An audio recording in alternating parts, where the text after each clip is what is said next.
Hi, this is JRoJ2 coming at you from Hammond, Indiana. Um, Today I'm gonna talk to you about the reason why I like exploitation horror movies and stuff, um, and why I like kung fu movies as well. Um, as a kid growing up, there used to be the Saturday matinee, actually Saturday matinee. They used to come on TV, and they show like a 1 hour and 30-minute film on kung fu, and they show all these kung fu movies that were pretty awesome and stuff. And as a kid, I grew up watching kung fu flicks.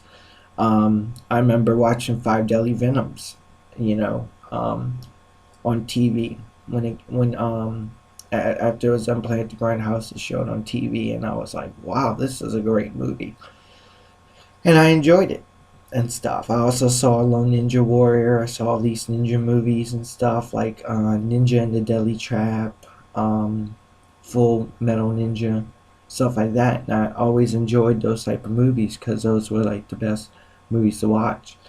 And then when I turned 8 years old, there was a video store located in Metairie called Award Winning Videos that I used to go to that had all these exploitation movies that had some of the most coolest artwork you could find, some of the most glorious artwork.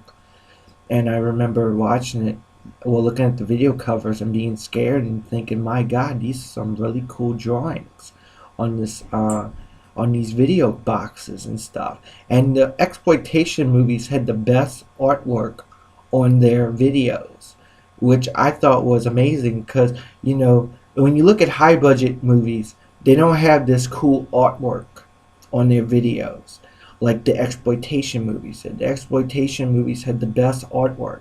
So it made you where you wanted to go buy this movie and watch it. My biggest upset was Invasion of the Bloodformers. When I was 12 years old, I loved exploitation movies. I was an exploitation buff at the age of 12. I was amazed and astonished by some of these movies that came out during the Deuce era of New York and also the early days of New Orleans. And I remember that I saw Invasion of Blood Farmers cover where the farmer had a pitchfork impaled into the woman's chest. And I thought, wow, I gotta see this movie. This movie seems awesome. But they did not show that scene where the woman got the pitchfork impaled into her chest. So it kind of made me a little bit upset because I was expecting more from what the artwork showed. And I thought that this was going to be it was still a good film. Don't get me wrong, it was still a good film, but it needs some work to be done to it. House of Psychotic Women, love the artwork for that one. The one where the women are holding the guy down and one's got a lamp torch, and she's trying to burn the guy with it. I love that artwork. That was amazing artwork. That was pretty cool artwork for a movie. Of course, if you don't know what House Psychotic Women is, it's Blue Eyes of the Broken Doll, which I did a review on just recently, a couple of years ago, and I still love that movie. I still think Jacinto Molina is the best actor. I still think Vincent Price is the best actor. Nowadays we don't have those guys like Jacinto Molina or, someone like Vincent Price. We only have these guys who come out and just act stupid on video and stuff, and it's just dumb, and the only person that's still living to this very day that was an exploitation, well, the only remaining two that's still actors is Sid Haig and David Hess. They're the only two that's still in horror movies and stuff. David Hess, of course, we all know him from Last House on the Left, which I will be doing a review on soon. And Sid Haig, we know him from the exploitation Women in Cages movies and stuff. And,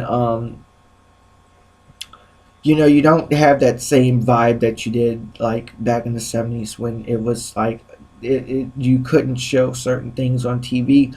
Now anything goes, and people are missing the gist of it and stuff. People are missing what exploitation really was. It's about rebellion against the system. And now everyone, thinks that they should rebel against the system and make all these remakes and all these crappy movies. And it's not rebelling against the system if you're not doing if you're not doing something that's already with the system. High budget movies always suck. They always will. Exploitation movies is where it's at. Movies from Fulci, like New York Ripper or Seven Doors of Death.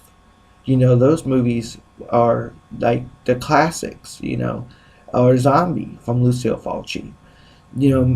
Exploitation always took a stab at what was unclean, not for the human eye to see, things like that. And Hollywood has tried to bring back the exploitation genre, but they failed miserably at it because they haven't done it right and stuff.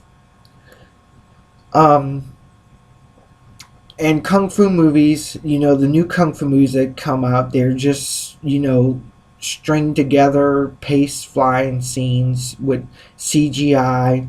It's not like it used to be, Like, who remembers Wang Jing Li? Or Wang Chung Li? Does anybody remember him? He was this Korean guy who was a Taekwondo master, and he was one of the best. He had this triple kick that he did, triple flying kick that he did. And nowadays, no one can actually do that move in Hollywood or in Hong Kong, like Wang Chung Li did or Huang Jing Li. No one can do that move. He was the best at it. And he's a grandmaster of Taekwondo, and he's the best. He's like totally awesome. And nowadays, to do a kick like that, they have to put bungee cords on you, and you have to do a bicycle kick and stuff. And it's like, what the hell? It's how Jet Li kind of ruined the whole thing of kung fu movies. When he came out, that's when Chow Yun Fat, Jet Li, all of them ruined kung fu cinema for me, because I will never watch a kung fu movie ever again unless it's a one from the 70s.